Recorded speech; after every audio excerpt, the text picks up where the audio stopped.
Hello again. So, in the last video, we discussed the very early stages of the war. Let's take a look at why the good old US of A was successful in the American Revolution.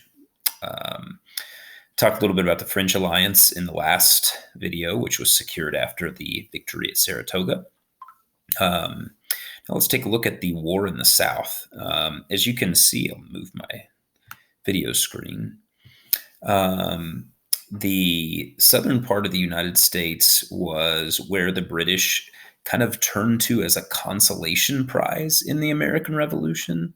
They had hoped to secure victory in the war, as I mentioned in the last video, with a swift knockout punch on the Americans in New England, and that did not work.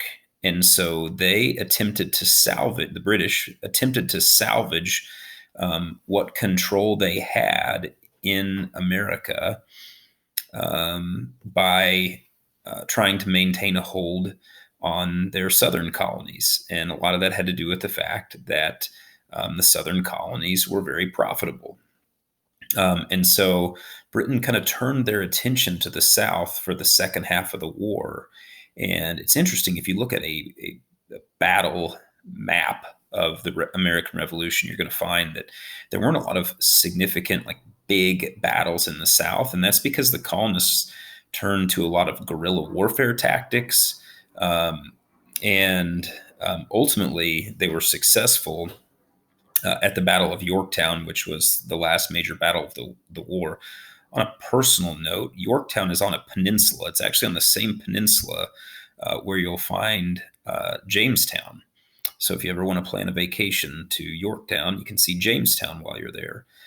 Yorktown, a little bit misleading on the PowerPoint. It's not in the Carolinas. Yorktown is in Virginia. But there's only been two places where I've physically stood in my life and gotten the chills from being at a place where a significant moment in history occurred. One was standing on the steps of the Lincoln Memorial where MLK Jr. gave his famous I Have a Dream speech. But the other was on the Yorktown Peninsula. You can go and stand right on the edge of the peninsula where Lord Cornwallis, the British general who was in charge of the British military in its American colonies at that time, would have been standing, and he would have had his troops completely surrounded by George Washington and his men.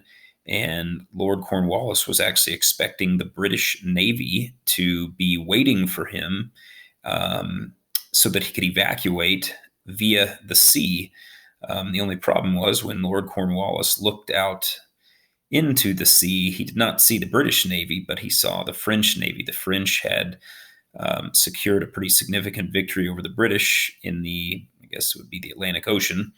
And so Cornwallis had no way to retreat off the peninsula. So he ended up surrendering to Washington there at Yorktown, ultimately ending the American Revolution.